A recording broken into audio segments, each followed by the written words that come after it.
Good evening, this is the Oscar expert here. Today we're going to rank the Best Picture winners of the past decade. This is a video that I could have done a couple months ago, but I didn't do it, and now I'm doing it. Just a warning, this is not based on my opinion. These are objective rankings. If you disagree with my rankings, then you just need to watch and reevaluate the movies. The order here is a little smudgy. Number 2, number 4, it doesn't matter. You're gonna think it matters. I looked at it and I was like, I'm comfortable putting out this list, but some of the distinctions are a little woozy. Start off with number 10. This is actually kind of hard because, spoiler alert, I like every Best Picture winner, but I decided to put Green Book here. It was sort of an upsetting loss, which sort of contributes to it being here. It's a charming movie in its own right. When I was watching it, I was pretty pleased with it. Thought there was great performances. I do understand the dissent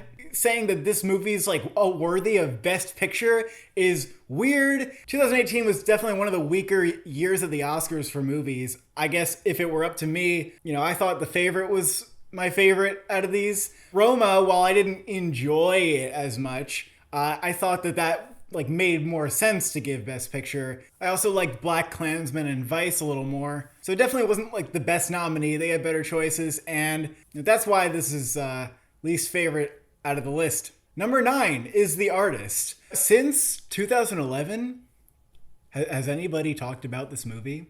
Has everybody forgotten about The Artist? I think they have, and I think there's a reason. Once you get past the nostalgia, once you get past, oh my god, I'm watching a silent film in the theaters, this has not happened since the 20s or whatever.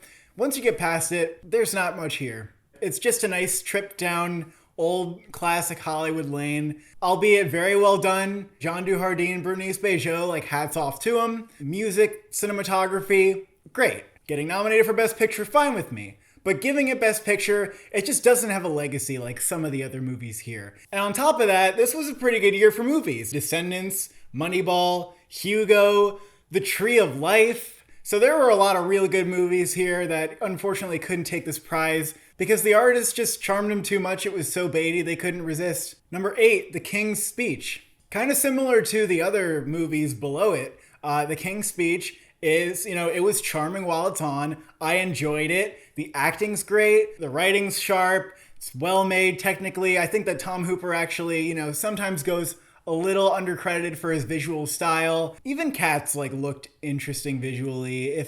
Even if it was disturbing visually, it at least looked interesting.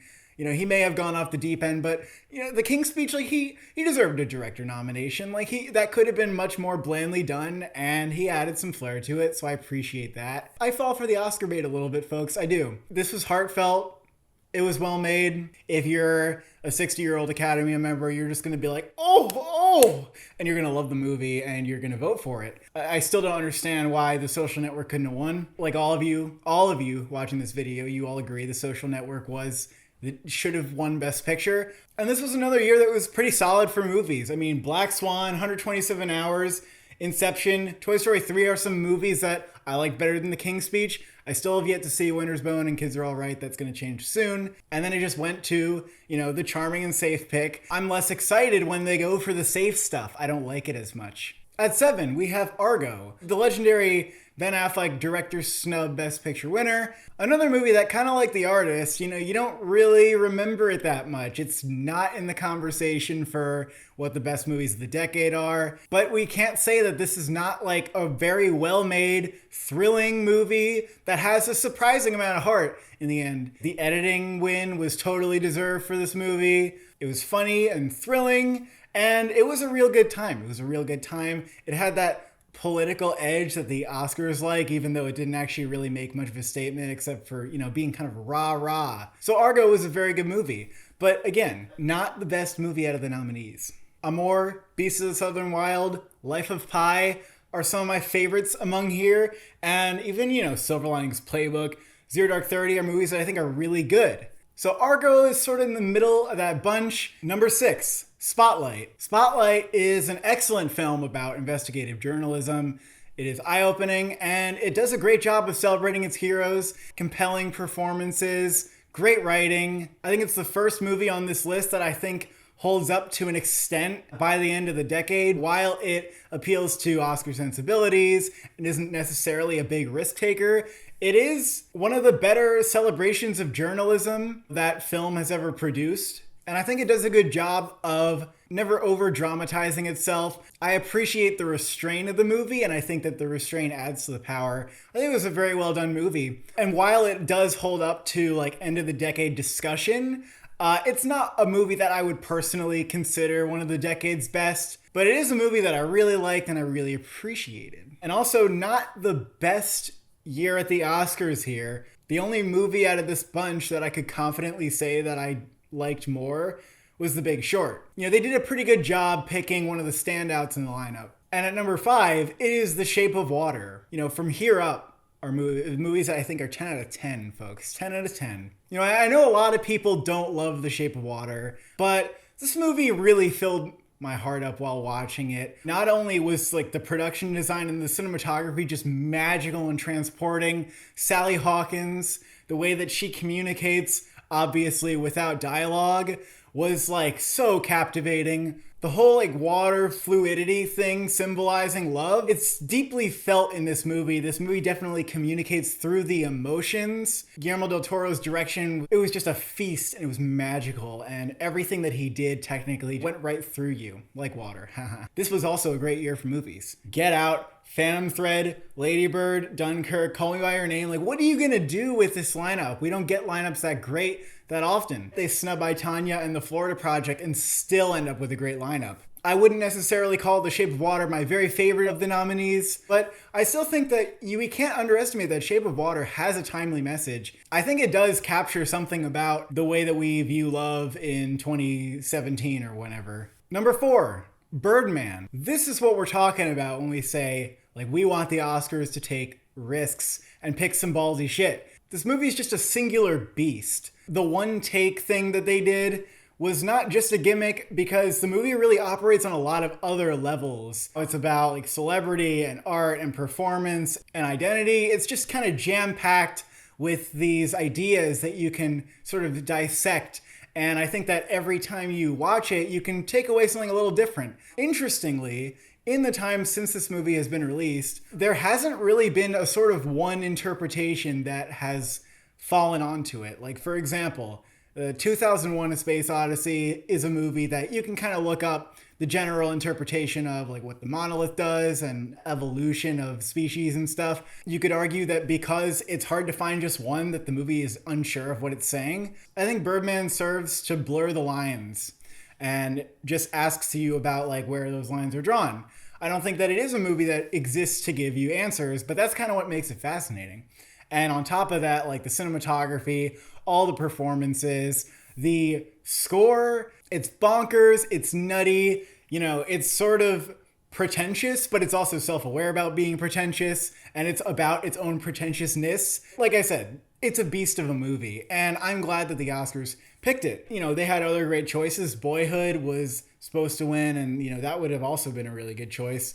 Whiplash easily stands out among these nominees, and to be honest, I kind of fell for the Oscar bait imitation game. I think Birdman definitely stands like at the top, maybe, you know, tied with a couple other movies out of this lineup. Number 3, 12 Years a Slave. You know, what other like slavery movie do we have? You know, maybe The Color Purple, that is not Django Unchained and takes it like super seriously. In a lot of ways, it's not really made to be enjoyed. It's made to make you uncomfortable. It doesn't try too hard to speak or to make a message, but the direction is just so confident and powerful that it speaks for itself. Chiwetel Ejiofor, Fassbender, Lupita, like incredible performances, and it's absolutely disgusting that Sean Bobbitt's cinematography did not receive a nomination. Steve McQueen is a great director for understanding like the power of images and the power of holding on those images. An overbearing style could have taken away from the power of this movie, but Steve McQueen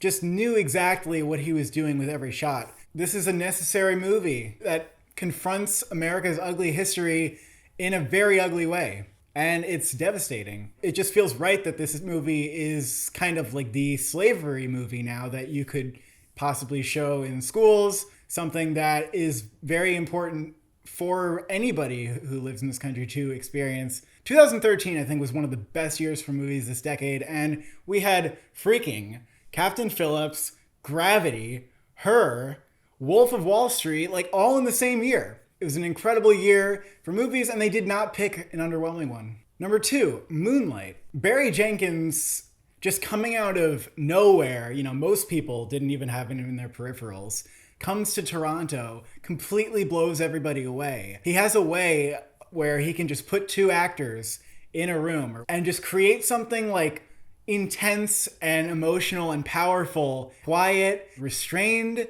in a way that is just a Barry Jenkins thing. Everything from the cinematography, the editing, the sound design, the performances, like this is one of the best acted movies I've ever seen. Everything in this movie is just so perfectly subtle but deeply felt. And it explores a world that we're not used to seeing in film. And it captures what it's like to be someone who is not allowed to be the way that they feel. It represents what has been like missing from Hollywood and movies for a long time.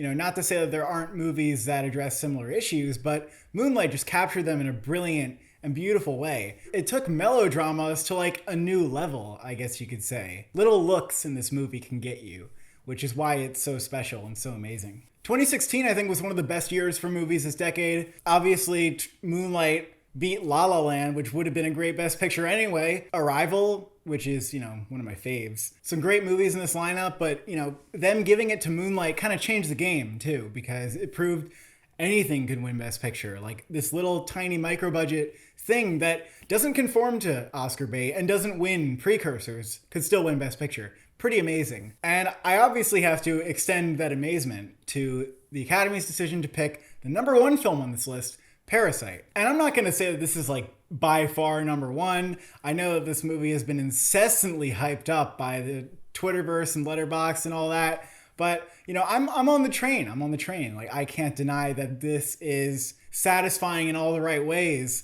It's incredibly well acted. The directing is so precise, so perfect. What a vision. This movie just slips right into the cultural consciousness of the world. It feels so American, and it's not American at all, because it's not American, it's universal, but it's also kind of American. It represents the class struggles in a way that's fun and humorous, real and dark and sad at the same time. That's why it was just so exciting to watch this film win, especially when they could have picked, what would have been at the bottom of my list, 1917, because that's just kind of a typical sort of Oscar movie, and they took the risk. It reminded everyone that, once again, the Academy sometimes makes very good decisions, like, what they did with Moonlight. They did it again with Parasite, even though there's a green book in the middle of there. Like, you never know what you're going to get with the Oscars. And 2019 was a great year for movies.